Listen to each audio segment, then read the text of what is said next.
গল্পের ঘরে আমার প্রিয় বন্ধুদের স্বাগত। আমি মধুমিতা। আজকে যে গল্পটি শোনাতে চলেছি তার নাম রহস্যময় পাথর।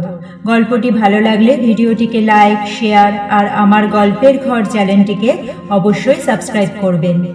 সূর্য তখন পাহাড়ের আড়ালে ডুবে যাচ্ছিল। দুনভেল পাহাড়ের ওপর সোনালি আলো পড়ে ঝিলমিল করছে। চারিদিকে পাখির ডাক আর বাতাসে পাতার মৃদু শব্দ। সন্ধ্যার শান্ত একটা প্রকৃতি। 5 জন কলেজ বন্ধু হাঁটছিল এক অজানা পাহাড়ি পথে। রোহিত, দলের নেতা, সাহসী, সবকিছুতে আগে এগিয়ে যায়। প্রিয়া সবকিছুর প্রতি কৌতূহলী, ছোট ছোট জিনিস নজরে এড়ায় না। সমীর সবকিছুতে সন্দেহ করে। নিধি নীরব আর গভীর চিন্তাশীল। আদিত্য, যার হাতে সব সময় ক্যামেরা, ছবি তোলা তার নেশা। হঠাৎ রোহিত থেমে গিয়ে বলল, ওইটা দেখ, ওটা কি গুহা? সবাই তাকালো। পাহাড়ের গায়ে লতা পাতায় ঢাকা একটা ফাটল, দেখতে যেন বিশাল এক গুহার মুখ। প্রিয়া কাপা গলায় বলল, চল না একটু দেখি। সমীর বলল, আরে দূর, নিশ্চয়ই বাদুড়ের বাসা। আদিত্য হাসল, বাদুড় নয়, যদি গুপ্তধন হয়। শেষমেশ মোবাইলের আলো জ্বালিয়ে সাহস করে ওরা ঢুকে পড়ল গুহার ভেতর। গুহার ভেতরে ঢুকতেই গা শিউরে উঠল ঠান্ডা বাতাসে। চারিদিকে কাদামাটির গন্ধ, স্যাঁতস্যাঁতে দেওয়াল। আলো ক্রমশ কমে আসছে। গুহার ভেতরটা সরু হয়ে যাচ্ছে। বেশি ভিতরে যাস না, নিধি বলল। কে জানে কত দূর গেছে। রোহিত বলল, আরো একটু সামনে যাই, কি আছে দেখাই যাক না। আদিত্য দেওয়ালে কয়েন দিয়ে দাগ কাটতে কাটতে গেল। যদি হারিয়ে যায় চেনে নিতে সুবিধা হয়। কিন্তু কিছুক্ষণ পর প্রিয়া থেমে বলল, আমরা কি এই পথেই এসেছিলাম? পেছন ফিরে দেখল রাস্তা নেই, না বন্ধ না আটকানো, পুরোটাই উধাও। সবাই ঘাবড়ে গেল। এইটা কিভাবে সম্ভব? সমীর চিৎকার করল। তারা ঘুরে ঘুরে বারবার একই জায়গায় ফিরে আসছে। মোবাইলের ব্যাটারিও শেষ হয়ে যাচ্ছে। ঠিক তখন নিধি এক জায়গায় থেমে বলল, ওই সামনে কি জ্বলছে না? সবাই এগিয়ে গেল। অন্ধকারের মাঝে এক ফিকে হলুদ আলোয় দাঁড়িয়ে আছে এক বিশাল পাথরের দরজা। দরজাটা ছিল প্রকাণ্ড। তার গায়ে খোদাই করা কতগুলো সাইন, স্পাইরালস, ক্রেসেন্ট শেপস, আর সেন্টারে সব থেকে ভয়ঙ্কর জিনিসটা, একটা সাপ একটা চাবির চারপাশে শক্ত করে পেঁচিয়ে আছে। এটা জীবন্ত মনে হচ্ছে, প্রিয়া ফিসফিস করে বলল। এটা কোনো অ্যানশিয়েন্ট সিভিলাইজেশন দরজা মনে হচ্ছে, রোহিত বলল। প্রিয়া মুছে দেখল দরজার মাঝখানে একটা ছোট গর্ত আছে, চাবির মতো কিছু বসানো যায়। আদিত্য খুঁজে খুঁজে এক পাশ থেকে বের করলো একটা পুরনো সাপের আকারের চাবি। রোহিত চাবিটা বসিয়ে দিল। চাবিটা একেবারে ঠিকঠাক ফিট করলো। দরজাটা কেঁপে উঠল।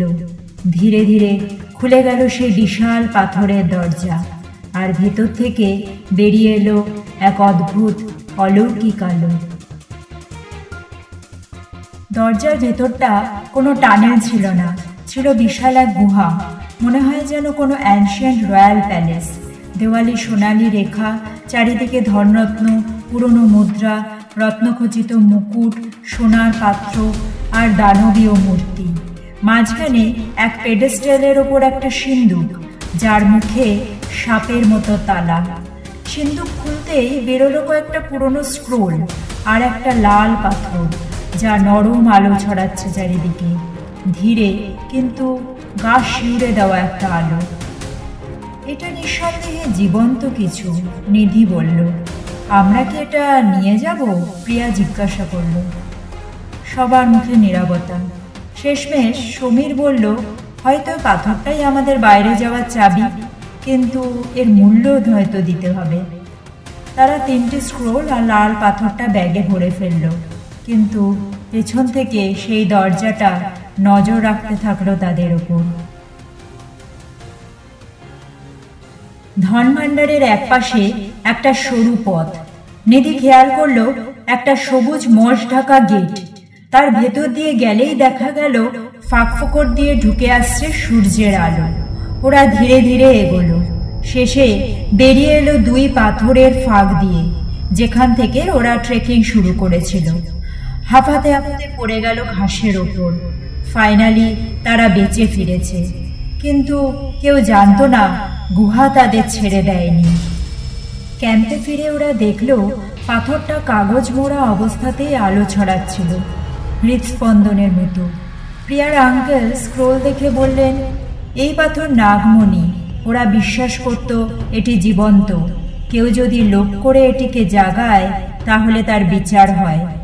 রোহিত বলল, আমরা তো সোনা দানা নিইনি, শুধু এটুকুই। কিন্তু তারপর থেকে নানা অদ্ভুত ঘটনা ঘটতে থাকে। প্রিয়া জলের কাছে গেলেই ফিসফিস আওয়াজ শুনতে পায়। সমীর ঘুমিয়ে হাঁটত, বারবার দরজার সামনে গিয়ে বলতো, ভেতরে ঢুকবো না বাইরে যাব। আদিত্যর ক্যামেরা শুধু লাল পাথরের ছবি তোলে, আর সেই ছবিগুলো যেন চোখ মেলে তাকায়। তাদের মুক্তি মিথ্যা ছিল, আর পাথর তখন জেগে উঠছে।